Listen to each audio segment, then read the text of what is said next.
இது மகிமை நேரம். கர்த்தரும் இரட்சகருமாயிருக்கிற இயேசு கிறிஸ்து நீடி நேற்ற இன்ப நாமத்தினாலே மகிமை டிவி நேயர்களை அன்புடன் வாழ்த்துகிறேன். மகிமை நேர நிகழ்ச்சிக்கு உங்களை அன்புடன் வரவேற்கிறேன். தொடர்ந்து லௌகீக கவலை என்ற தலைப்பின் கீழே நாம் தியானித்து வருகிறோம். ஆதியாகமம் 27ஆம் அதிகாரம் 3ஆம் வசனம் சொல்கிறது, ஆகையால் நீ உன் ஆயுதங்களாகிய உன் அம்பார துணியையும் உன் வில்லையும் எடுத்துக்கொண்டு வனத்துக்கு போய் எனக்காக வேட்டையாடி என்று சொல்லி அங்கே குறிப்பிடப்பட்டிருக்கு. இங்கே ஈசாக்கு ரெபேக்காள் குடும்பம், இங்கே ஈசாக்கு ஏசாவை பார்த்து சொல்கிறார், எனக்காக நீ வேட்டையாடி கொண்டு வா என்று சொல்லி சொல்கிறார். இந்த ஏசா இன்றைக்கு ஏசாவை குறித்த வாழ்க்கையில நடந்த சம்பவத்தை குறித்து நாம் தியானிக்கலாம். ஆதியாகமம் 27:4 அதை எனக்கு பிரியமாய் இருக்கிற ருசி உள்ள பதார்த்தங்களாக சமைத்து நான் புசிக்கவும் நான் மரணமடையும் முன்னே என் ஆத்மா உன்னை ஆசீர்வதிக்கும் என்னிடத்தில் கொண்டு வா என்றார். இந்த ஈசாக்கு அங்கே ஏசாவை பார்த்து சொல்றார், நீ வேட்டையாடி எனக்காக கொண்டு வா, நான் உன்னை ஆசீர்வதிக்கணும், நீ என்னுடைய ஆத்மா திருப்தி அடையணும், என்கிட்ட இந்த மாதிரி இந்த காரியத்தை சொல்ற. அப்போ ஈசாக்குக்கு ஒரு ஆசை என்னன்னா, தன்னுடைய மகன் சமைத்து கொண்டு வருகிற ருசியுள்ள பதார்த்தம், இதுல ஒரு ஆசை அவனுக்கு. அப்போ எனக்காக வேட்டையாடி கொண்டு வா.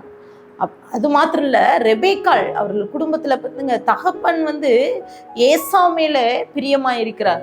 அங்கே ரெபேக்காள் தன்னுடைய யாக்கோபு மேல பட்சமா இருக்கிறார். பாருங்க, இங்கே இந்த 2 குடும்பங்கள்ல நடக்கிற இந்த காரியங்கள் பாருங்க, வீணான துக்கம். இங்கே ஏசாவுக்கு வருகின்ற துக்கம், கவலைக்கு மிக காரணம் அவனுடைய பாவக்கேடு. அவன் பாவமான காரியத்துல ஈடுபடுகிறான். பாருங்க, ஏசாவுடைய வார்த்தை ஆதியாகமத்துல 25:32 சொல்லப்பட்டிருக்குது. அதற்கு ஏசா, இதோ நான் சாக போகிறேன், இந்த சேஷ்டபுத்திர பாகம் எனக்கு என்னத்துக்கு என்றான். பாருங்க, அலட்சியமான ஒரு வாழ்க்கை அந்த ஏசாவுடைய வாழ்க்கையில. அவன் தன்னுடைய தகப்பனுக்கு விருப்பப்படி, தன்னுடைய தகப்பனை திருப்திப்படுத்தும்படி அவன் வாழ்ந்து கொண்டு இருக்கிறான். அவனுக்கு கர்த்தர் கொடுக்கிற ஆசீர்வாதத்தை அவன் உணரவே இல்லை. அவன், நான் சாக போகிறேன், நான் எதற்கு அந்த உலகத்துல வாழ ஒருவேளை அவன் தன்னுடைய மரணத்தை குறித்து, சாகிறதை குறித்து சொல்வது என்பது ஆத்மாவிலே வருகின்ற மரணம். அவன் ஆத்மா செத்து போயிடுச்சு, அவன் ஆண்டவருக்குள்ளாக இருக்கிற உறவாடுதலிருந்து வெளியேறிவிட்டான். இன்னும் ஏசாவுடைய குடும்பங்கள்ல வாழ்க்கையில பாத்தீங்கன்னா ஆதியாகமம் 25:32 இந்த சேஷ்டபுத்திர பாகம் என்னத்துக்கு என்று சொல்றான், அலட்சியப்படுத்துகிறான். அந்த பாகத்தை அவன் யாக்கோபு ஒரு வயிற்று கூழுக்காக, அவன் பசியினால அவன் ஓடுகிறான். அப்போ அந்த கூழுக்காக விற்று விடுகிறான்.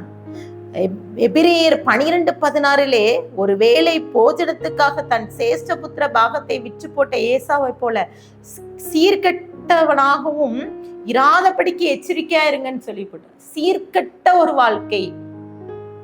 பாருங்க, ஒரு வாழ்க்கையில நாம் என்ன செய்ய போகிறோம், நாம் எப்படிப்பட்ட ஆசீர்வாதத்தை கர்த்தர் நமக்கு கொடுத்திருக்கிறார், நம்ம எப்படிப்பட்ட வாழ்க்கை வாழணுங்கிற எண்ணமே இல்லாதபடிக்கு இன்றைக்கும் அநேகர் ஏசாவை போல சீர்கட்ட வாழ்க்கை வாழ்ந்திருக்கோம். கர்த்தர் எச்சரிக்கிறார். இந்த ஏசா அவனுடைய வாழ்க்கை அனுபவங்களை பார்த்தீங்கன்னா, அவன் தன் தகப்பனுக்கும் தாய்க்கும் தெரியாதபடிக்கு அவன் கானானிய பெண்களை திருமணம் செய்து கொள்கிறான். அவனுக்கு பல மனைவிகள். பாருங்க, கானானியர் ஏத்திய பெண்களை அவன் திருமணம் செய்து கொள்கிறான். ஆதாள், அகோலிபாமா, பஸ்மாத் என்கிற மனைவிகள் அவனுக்கு.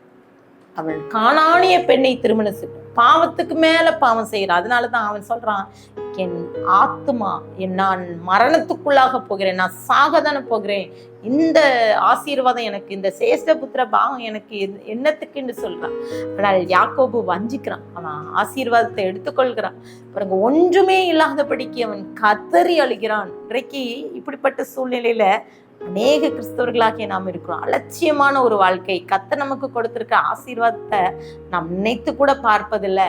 கர்த்தர் நமக்கு பாருங்க, உலகம் தரக்கூடாத தெய்வீக சமாதானத்தை நமக்கு தருகிறார். பாருங்க, நம்ம சில நேரங்களில் ஏசாவை போல பாவத்துக்கு இடம் கொடுத்து, பாவ வாழ்க்கைக்கு இடம் கொடுத்து பாருங்க, ஆத்மாவை செத்து போய் இருக்கிறது. நம் ஆத்மாவிலே ஆண்டருடைய ஆவிக்குரிய அனுபவம் நமக்கு இல்லை பாருங்க. அதனால நம்ம என்ன செய்கிறோம், சில நேரங்களில் ஏசாவை போலதான் நம்ம அழுது விடுகிறோம். ஆசீர்வாதம் இல்லாதபடிக்கு கர்த்தர் நம்ம என்ன ஆசீர்வதிக்கவில்லையேன்னு சொல்லி நாம் கவலைப்பட்டு இருக்கிறோம். இங்க ஏசா கவலைப்படுகிறான். யாரை குறித்துனா, தனக்கு இந்த ஆசீர்வாதம் கிடைக்கலையே, சிரேஷ்ட புத்திர பாகத்தையும் நான் கொடுத்துட்டேன், தகப்பன் கடைசி நிமிஷத்துல கொடுக்கிற அந்த ஆசீர்வாதத்தையும் யாக்கோபு வஞ்சித்துட்டு போயிட்டு விட்டான், என் வாழ்க்கை எப்படி இருக்குன்னு சொல்லிட்டு கதறி அழிக்கிறான். அன்றைக்கும் இந்த வார்த்தையை கேட்டுக்கொண்டு இருக்கிற நமக்குள்ள எப்படிப்பட்ட கவலை வருகிறது. சில சூழ்நிலைகளை ஏசாவை போல கூட நம்ம சீர்கட்ட பிள்ளைய போல இன்னும் அவன் உள்ளத்துக்கு இருக்கிற பாவ எண்ணங்கள் தன்னுடைய தகப்பனை திருப்திப்படுத்த நினைத்தானே தவிர தான் வாழ்க்கையை அவன் குறித்த ஒரு தன்னுடைய ஆசீர்வாதத்தை குறித்த எந்த ஒரு எண்ணமும் இல்லாதபடிக்கு அவன் தன் வாழ்வாதாரத்தை இழந்தது போல நாமும் கூட சில நேரங்கள்ல உலக கவலைகள் நமக்கு வந்து விடாதபடி உலக எண்ணங்களுக்கு பாருங்க, சிலர் வந்து அற்பமா கர்த்தர் கொடுத்த ஆசீர்வாதத்தை அற்பமா எண்ணுகிறவர்கள் உண்டு.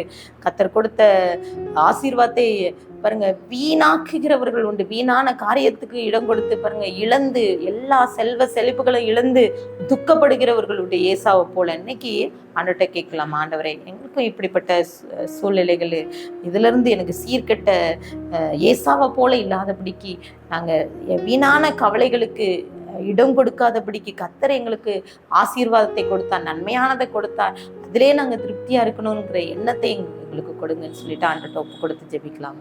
அன்பின் பரலோக தகப்பனே, எங்களோடு பேசியிருக்கேங்க இன்றைக்கு ஏசப்பா. ஏசாவை போல எங்க வாழ்க்கையிலே கூட ஏசப்பா நாங்கள் பாவ காரியத்துக்கு இடம் கொடுக்காதபடிக்கு தன்னுடைய சேஷ்ட புத்திர பாகத்தை அவன் விச்சு போட்டது போல நாங்களும் கூட எங்களுக்கு தந்திருக்கிற ஆசீர்வாதங்களை நாங்கள் விச்சு போடாதபடிக்கு, மற்றவர்களுக்கு அந்த ஆசீர்வாதத்தை நாங்கள் அலட்சியப்படாதபடிக்கு நாங்கள் ஒப்பு கொடுத்து ஜெபிக்கிறோம். இந்த வார்த்தையை கேட்டுக்கொண்டு இருக்கிற ஒவ்வொருவருக்கும் சப்பா நாங்கள் இந்த வேலையிலே சப்பா அவர்களே நாங்கள் சப்பா நினைத்து நாங்கள் ஜெபிக்கிறோம்ப்பா. ஒவ்வொருவருக்கும் சப்பா இந்த உலக கவலைகள், உலக ஆசீர்வாதம், இப்படிப்பட்ட காரியங்கள் கவலைகள் வராதபடிக்கு சப்பா மற்ற எங்களுக்கு தந்த ஆசீர்வாதத்தை நாங்கள் விச்சு போடாதபடிக்கு, கர்த்தர் எங்களுக்கு தந்த ஆசீர்வாதத்தை நாங்கள் அலட்சியம் பண்ணாதபடிக்கு நாங்கள் ஒப்பு கொடுத்து ஜெபிக்கிறது. வீணான கவலைகளுக்கு, லௌகீக கவலைகளுக்கு நாங்கள் இடம் கொடுக்காதபடிக்கு நாங்கள் ஏசப்பா எங்க ஆவி ஆத்மா சரீரத்தை உடைய கரத்துல கொடுக்கிறோம். எங்க ஆத்மாவிலே ஒரு திருப்தியை கொடுங்க. எங்க ஆத்மா சாகாதபடிக்கு எங்களை ஏசப்பா ஆவிக்குரிய வாழ்க்கையில இன்னும் வளர உம்முடைய வசனங்களை, உம்முடைய வார்த்தைக்கு நாங்கள் கீழ்ப்படிய நீங்க கிருபை தாங்க. துதிகான மகிமை மக்கள் ஏறடிக்கிறோம் மீட்பர் மூலம் கேட்கிற பிதாவே, ஆமென்.